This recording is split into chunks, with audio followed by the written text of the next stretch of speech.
నమస్కారం public vision వార్తలకు స్వాగతం. నా పేరు సుమలత. వార్తల్లో ముందుగా హెడ్లైన్స్.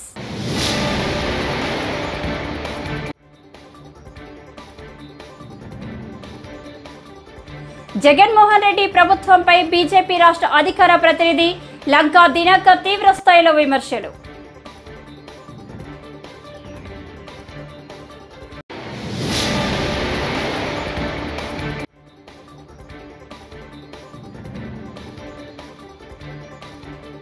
విదేశీ పర్యటన ముగించుకుని శంషాబాద్ విమానాశ్రయంలో చంద్రబాబుకు ఘన స్వాగతం.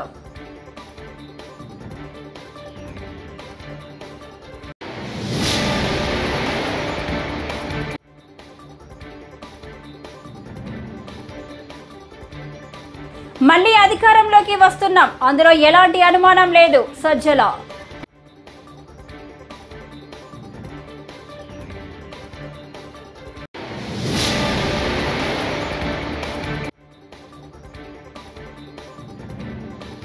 మాచర్ల ఎమ్మెల్యే పిన్నెల్లి రామకృష్ణారెడ్డి జీవిత చరిత్ర నేరమయమని తెలుగుదేశం నేతలు ఆగ్రహం వ్యక్తం. ఇక డీటెయిల్స్ చూస్తే, టీడీపీ అధినేత చంద్రబాబు నాయుడు విదేశీ పర్యటన ముగించుకొని బుధవారం ఉదయం శంషాబాద్ అంతర్జాతీయ విమానాశ్రయానికి చేరుకున్నారు. సార్వత్రిక ఎన్నికల పోలింగ్ అనంతరం అమెరికా వెళ్లిన చంద్రబాబు దాదాపు 10 రోజుల పాటు అక్కడే గడిపారు. చంద్రబాబు రాక నేపథ్యంలో పార్టీ నేతలు పెద్ద ఎత్తున శంషాబాద్ ఎయిర్పోర్టుకు చేరుకొని ఘనంగా స్వాగతం పలికారు. కాగా విశ్రాంతి కోసం ఈ నెల 19న చంద్రబాబు విదేశాలకు వెళ్లిన విషయం తెలిసిందే. ఇక కౌంటింగ్ సమయం దగ్గర పడుతుండటంతో విదేశీ పర్యటనలో ఉన్న నేతలు స్వదేశానికి పయనమయ్యారు. ఈ నేపథ్యంలోనే చంద్రబాబు ఆయన భార్య భువనేశ్వరి విదేశీ పర్యటన ముగించుకొని శంషాబాద్ విమానాశ్రయం చేరుకున్నారు.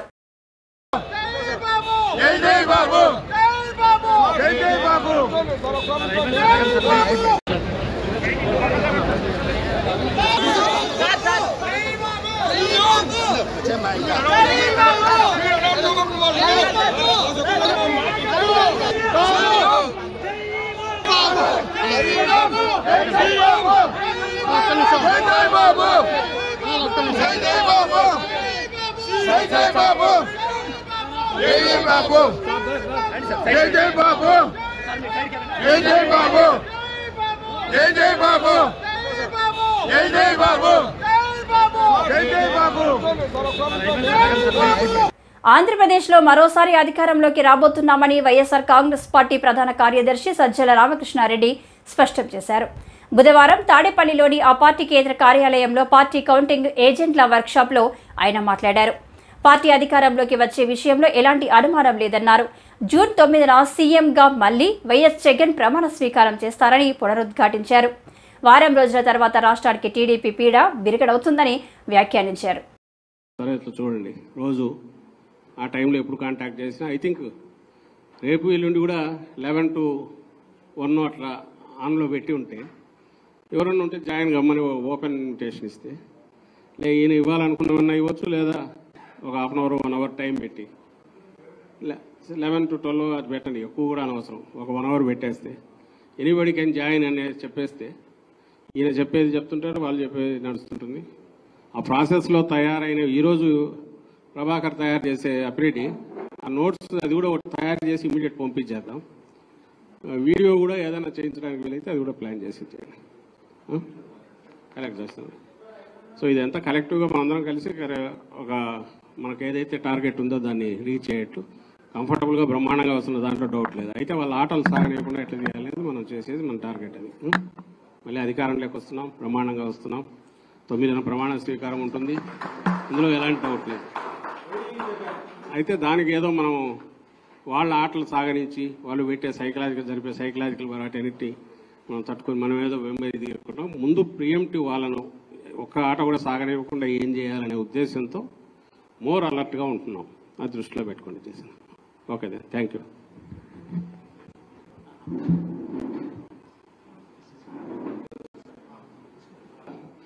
కాదేమో. మాచర్ల ఎమ్మెల్యే పిన్నెల్లి రామకృష్ణారెడ్డి జీవిత చరిత్ర నేరమయమని తెలుగుదేశం నేతలు ఆగ్రహం వ్యక్తం చేశారు. ఆయన సోదరుడితో కలిసి హత్యలు, దోపిడీలు చేస్తూ మాచర్లను ఎస్టేట్గా మార్చుకున్నారని ధ్వజమెత్తారు.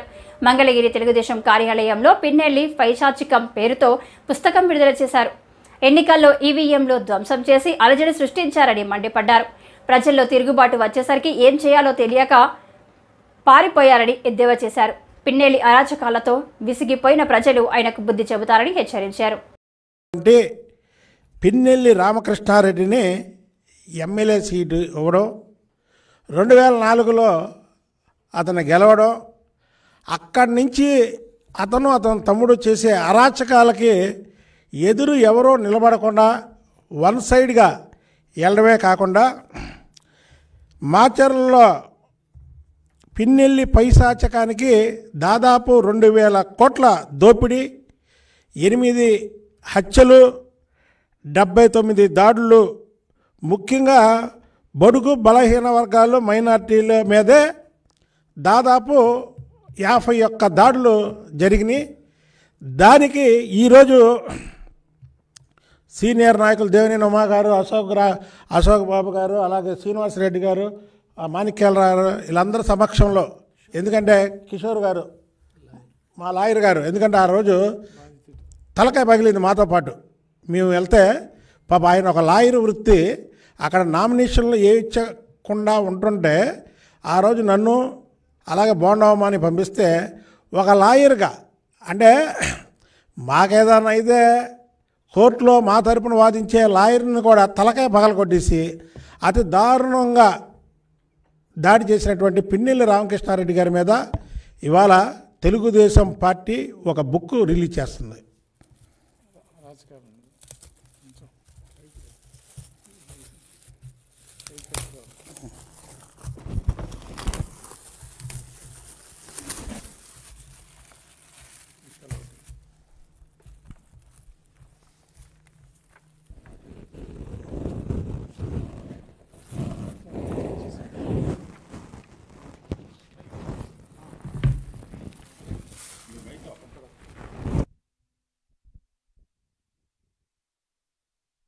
వచ్చే నెల 4న జరగబోయే ఎన్నికల కౌంటింగ్ కేంద్రాల వద్ద 3 అంచెల భద్రత ఏర్పాటు చేసినట్లు Eluru range DIG GVG Ashok Kumar పేర్కొన్నారు.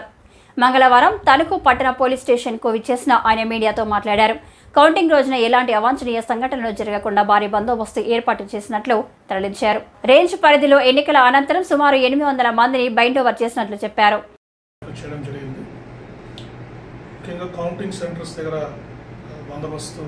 ఆల్రెడీ 3 అంచెల బందోబస్తు ఉంది. స్ట్రాంగ్ రూమ్స్కి పారామిలిటరీ ఫోర్సెస్, సెకండ్ లేయర్లో ఏఆర్ కానీ ఏపీఎస్పీ కానీ, బయట అవుటర్ కార్డన్లో సివిల్ ఫోర్స్ ఆల్రెడీ బందోబస్తు ఏర్పాటు చేస్తున్నారు. ఈ బందోబస్తుని ముఖ్యంగా 3 విభాగాలుగా విభజించడం జరిగింది. ఒకటి కౌంటింగ్ సెంటర్స్ లోపలికి బందోబస్తు, కౌంటింగ్ సెంటర్స్ జరిగే హెడ్ క్వార్టర్స్లో బందోబస్తు, తర్వాత జిల్లాలోని మిగతా ప్రాంతాల్లో అలర్లు జరగకుండా శాంతిభద్రతలు కాపాడడానికి బందోబస్తు ఏర్పాట్లు చేయడం జరుగుతుంది. ముఖ్యంగా కౌంటింగ్ సెంటర్స్, కౌంటింగ్ జరిగే హెడ్ క్వార్టర్స్లో పొలిటికల్ పార్టీస్ని, లీడర్స్ అంటే కాంటెస్టింగ్ క్యాండిడేట్స్, ఆ ఏజెంట్స్ మాత్రమే వచ్చేటట్టుగా వారికి ఇప్పటి నుంచే అవగాహన కార్యక్రమం నిర్వహించి చెక్ పోస్టులన్నీ ఏర్పాటు చేయడం జరుగుతూ ఉంది. అంటే పెద్ద ఎత్తున కౌంటింగ్ సెంటర్స్ జరిగే హెడ్ క్వార్టర్స్లో పెద్ద ఎత్తున జనాలు గుమికూడకుండా చర్యలు తీసుకుంటున్నాము.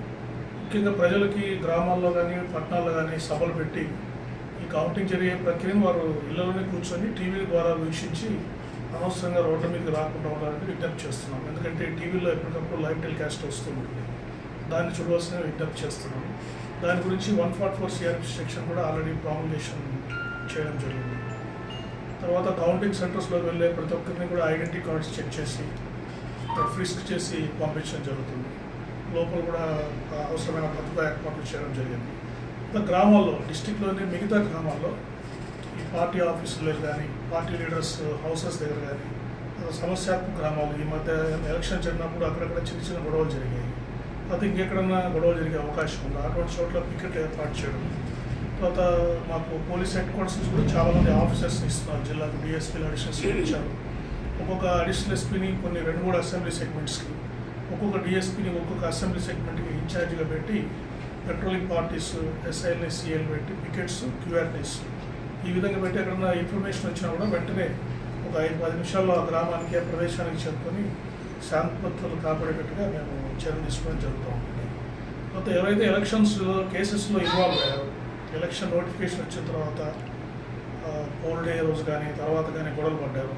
వాళ్ళందరినీ కూడా 107 కింద సెక్యూరిటీ సెక్షన్స్ కింద ఆల్రెడీ బౌండ్ అవుట్ చేయడం జరిగింది. ఎవరైతే 107 సిఆర్పిసి కింద ఎలక్షన్స్ నోటిఫికేషన్ వచ్చి బౌండ్ అవుట్ చేసి వాళ్ళు ఎవరైనా కేసెస్ ఇన్వాల్వ్ అయితే వాళ్ళ బాండ్స్ కూడా ఎంఆర్ఓ గారి ముందర రిక్వెస్ట్ ఫైల్ చేశాం. వాళ్ళ ఇచ్చిన బాండ్స్ డబ్బుల్ని ఫార్ఫిట్ చేయమని కూడా బాండ్స్ ఫైల్ చేశాం. సో ఈ విధంగా అన్ని రకాల చర్యలు తీసుకుంటున్నాము. సీసీటీవీ కెమెరాస్ ఎక్కడైతే సీసీటీవీస్ పెడుతున్నాము, కంట్రోల్ రూమ్స్ పెడుతున్నాము, స్ట్రైకింగ్ ఫోర్సెస్ పెడుతున్నాము. అన్ని రకాల చర్యలు తీసుకుని ఈ కౌంటింగ్ జరిగే రోజు తర్వాత రోజుల్లో కూడా ఎటువంటి శాంతి భద్రతలు కాపాడడానికి అన్ని చర్యలు తీసుకోవడానికి ప్రయత్నం చేస్తాం. జగన్మోహన్ రెడ్డి ప్రభుత్వంపై బీజేపీ రాష్ట్ర అధికారి ప్రతినిధి లంకా దినాకర్ తీవ్ర స్థాయిలో విమర్శలు గుప్పించారు. ఈ సందర్భంగా విశాఖలో ఆయన మీడియాతో మాట్లాడుతూ జూన్ 4న ఎన్డీఏ కూటమి ప్రభుత్వం రాబోతుందని, భూముల పేరుతో జరిగిన అవినీతి అక్రమాలపై దోషులను కఠినంగా శిక్షించాలని కోరుతామని లంకా దినాకర్ అన్నారు. సీఎస్ తనయుడు పేరు మీదే భూ దోపిడీలు జరుగుతున్నాయని, సీఎం జగన్ 4 లక్షల ఎకరాల భూమిని అస్మదీయులకు కట్టబెట్టారని ఆరోపించారు. అప్పచెప్పే ప్రయత్నం జరుగుతుంది. ఇప్పటికే ఇండోసోల్కి సంబంధించి, షిర్డీ సాయికి సంబంధించి కర్నూలు, అనంతపూర్, కడప ఈ జిల్లాల్లో దాదాపు 32,000 ఎకరాల భూమిని, ఏదైతే 2.5 లక్షల ఎకరాలు మొత్తం ఒక ఇండోసోల్కి, ఈ కంపెనీలన్నిటికీ 4 లక్షల ఎకరాలు భూ సంతర్పణ జరిగే దానిలో ప్రక్రియ ప్రారంభం చేసి 32,000 ఎకరాల పైచీలుకు భూమిని ఈ 3 జిల్లాల్లో ఇప్పటికే వారికి దారాదత్తం చేశారు. నామమాత్రపు ధరకి 5 లక్షల రూపాయలు. అదే లీజ్ బేస్ అయితే 31,000 అన్నారు. అవుట్ రేట్ సేల్కి తీసుకునేటటువంటి పరిస్థితి. అవుట్ రేట్ సేల్కి 5 లక్షల రూపాయలకి ఆ కంపెనీలు కట్టబెడితే, ఆ కంపెనీలు గతంలో కూడా మీకు ఇంటర్నల్ డాక్యుమెంట్స్ వాళ్ళ లెటర్ల రూపంలో 5 లక్షలు కాదు 3 లక్షల రూపాయలకి ఆ భూమును మాకు అప్పచెప్పండి అని ప్రభుత్వాన్ని అభ్యర్థించినటువంటి అంశం. దాన్ని కూడా వెలుగులోకి తీసుకొచ్చాము ఇంతకుముందు. ఇవాళ ఏ మాత్రం ఏమనో మాటగా ఉన్న 5-3 అయ్యేటటువంటి పరిస్థితి కూడా ఉంది. జగన్మోహన్ రెడ్డి గారు ఆ ప్రయత్నంలో ఆ దస్తాల్ని కదిలించేటటువంటి పరిస్థితి. కేవలం ఇండోసోల్ అనేటటువంటి సంస్థ ఏదైతే ప్యానల్స్ తయారు చేసేటటువంటిది, సోలార్ ప్యానల్స్ తయారు చేసేటటువంటి ఉత్పత్తి తయారీ సంస్థను ఏర్పాటు చేస్తున్నాము. క్యాప్టివ్ కన్జంప్షన్ అంటే ఆ సంస్థ సొంత అవసరాలకి వినియోగించుకోవడానికి దాదాపు 7,500 మెగావాట్లు విండ్ సోలార్ పవర్ కావాలని చెప్పి, దానికే 2.5 లక్షల ఎకరాల భూమి కావాలనేటటువంటి అడుగులు ముందుకేయటం, దానిలోనే ఇప్పుడు చెప్పిన 32-35 ఎకరాల వరకు దారాదత్తం చేయటం జరిగినటువంటి పరిస్థితి. ఈ రంగంలో ఈ విండ్ అండ్ సోలార్ రంగంలో ఏమాత్రం అనుభవం లేనటువంటి సంస్థలు, పెట్టుబడి సామర్థ్యం లేనటువంటి సంస్థలు ఇంత పెద్ద ఎత్తున ప్రాజెక్టులు కేటాయించడం వెనకాల అనేక అనుమానాలు వ్యక్తమవుతున్నాయి. ఆ అనుమానాలన్నీ కూడా గతంలో వ్యక్తపరిచినాయి, ఇవాళ వాస్తవం అవుతా ఒకటొకటి మన కళ్ళ ముందు కనబడుతున్నాయి.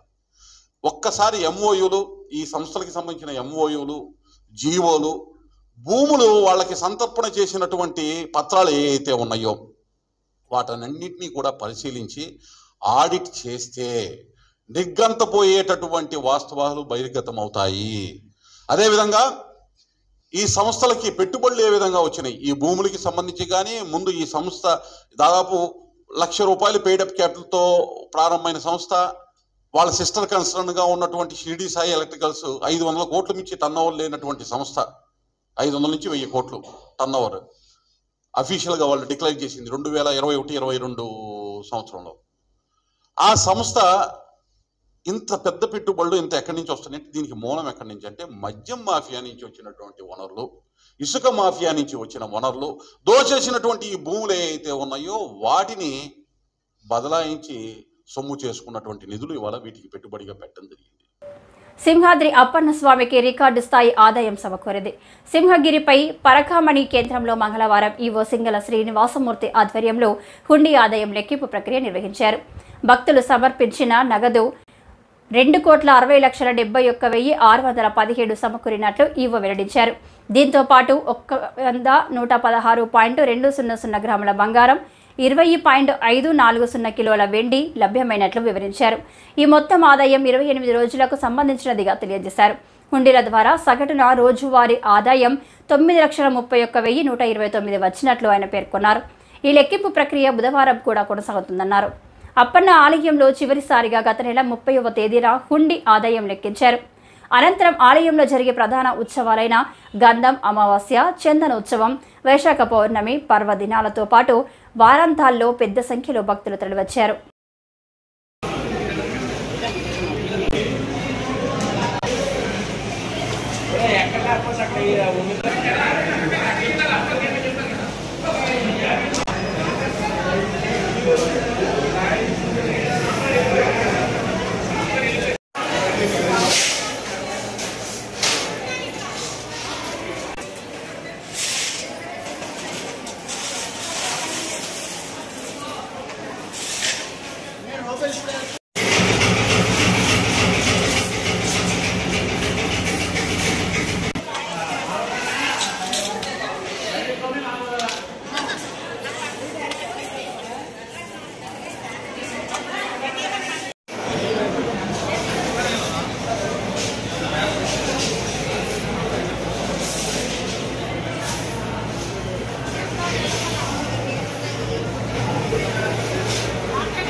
సత్యవేడు నియోజకవర్గంలో అన్ని రాజకీయ పార్టీల నాయకులు ఓట్ల లెక్కింపు ప్రక్రియకు సహకరించాలని పుత్తూరు డీఎస్పీ శ్రీనివాసరావు కోరారు.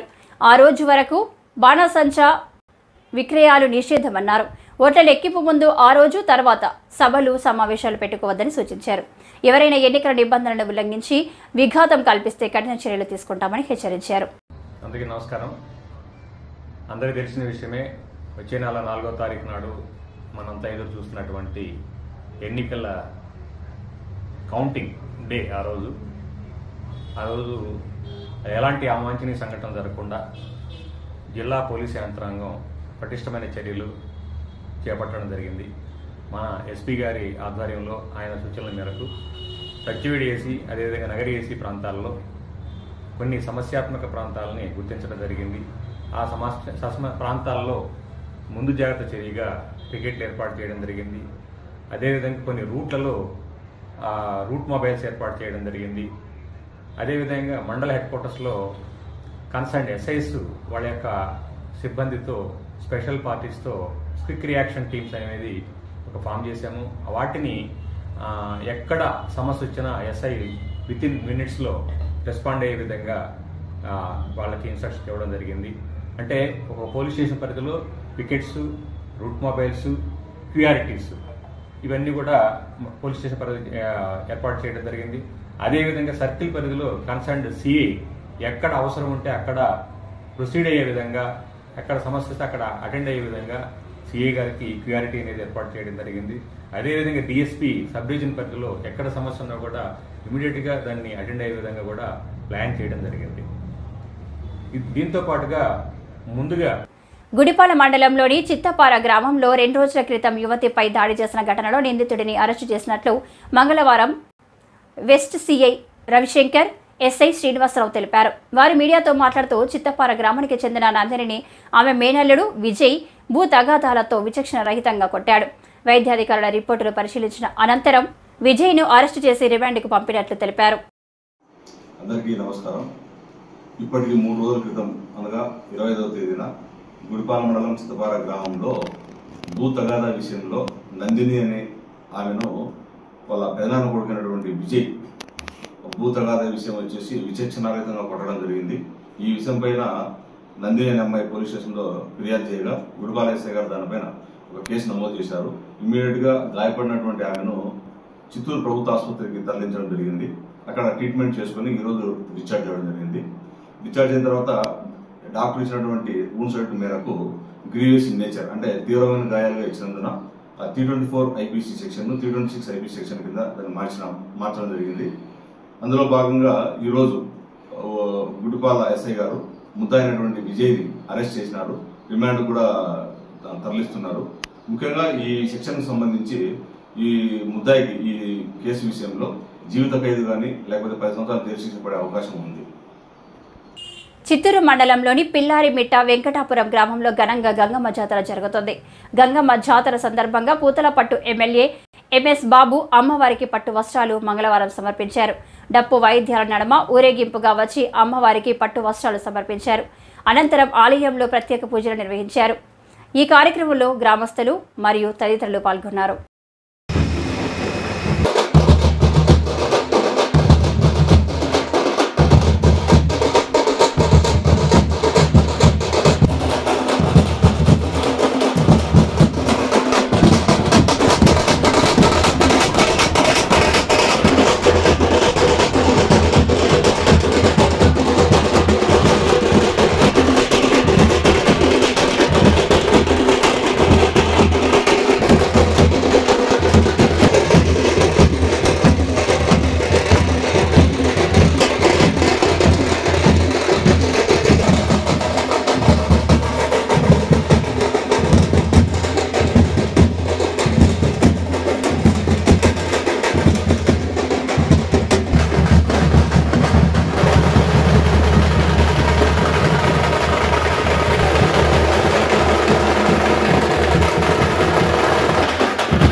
పశ్చిమ గోదావరి జిల్లా పెంటపాడు మండలం రావిపాడలో మాజీ సైనిక ఉద్యోగికి ఇచ్చిన స్థలంలో అంబేద్కర్ విగ్రహం ఏర్పాటు చేయాలని దళిత వర్గ నేతలు ఆందోళన చేపట్టారు. వారిని అడ్డుకునేందుకు వెళ్లిన మాజీ సైనిక ఉద్యోగి భార్య విజయలక్ష్మిపై నిన్న దాడి చేశారు. ఈ క్రమంలో అధికారులు మాజీ సైనిక కుటుంబం ఇంటికి నోటీసులు అంటించారు. తప్పుడు నోటీసులు అంటించారని విజయలక్ష్మి దంపతులు ఆందోళనకు దిగారు. ఆత్మహత్యకు పాల్పడగా పోలీసులు అడ్డుకున్నారు.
నర్సీపట్నం నియోజకవర్గానికి సంబంధించి సైన్యంలో పనిచేస్తున్న సర్వీస్ ఓటర్లు కేవలం 114 మంది మాత్రమే తమ ఓటు హక్కు వినియోగించుకున్నారని ఎన్నికల రిటర్నింగ్ అధికారి జయరాం మంగళవారం తెలిపారు.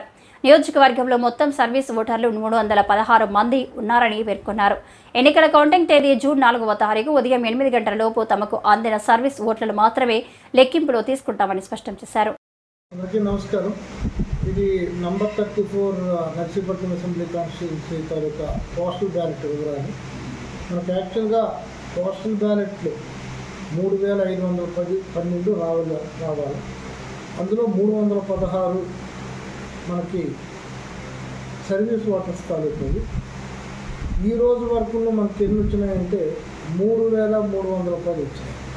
అంటే 3196 పోస్టల్ బ్యాలెట్ ఓట్లు హోమ్ ఓటింగ్ తాలూకావి, ఆబ్సెంటీ ఓటర్స్ తాలూకావి, ఎలక్షన్ డ్యూటీలో ఉన్నవారు. అదేవిధంగా 316 సర్వీస్ ఓటర్స్. ఆ 316 మంది సర్వీస్ ఓటర్లు ఈ రోజు వరకు మనకి 114 మంది నుంచి మాత్రమే వచ్చారు. కాబట్టి మన దగ్గర 3310 మంది పోస్టల్ బ్యాలెట్స్ ఇప్పటి వరకు యాజ్ ఆన్ టుడే ఉన్నాయి. ఇంకా 202 సర్వీస్ ఓటర్స్ నుంచి రావాల్సి ఉంది. అవి వచ్చిన వెంటనే అవి కూడా అది కూడా మనకి కౌంటింగ్ 4 కాబట్టి 4వ తారీఖు 8 గంటల లోపు వచ్చిన వాళ్ళు మనం ఈ ప్రక్రియ ద్వారా కౌంటింగ్ చేపట్టడం జరుగుతుంది. ఇది మన తాలూకా నర్సీపట్నం తాలూకా పోస్టల్ బ్యాలెట్ వివరాలండి. సో ఈరోజు కూడా మనం మళ్ళీ రిసీవ్ చేసుకోవాల్సి ఉంది పోస్టల్ బ్యాలెట్. వచ్చిన వెంటనే మనం ప్రతిరోజు ఈ ప్రోగ్రెస్ను అప్డేట్ చేస్తాం. ఈ వార్తలు ఇంతటితో సమాప్తం. నమస్కారం.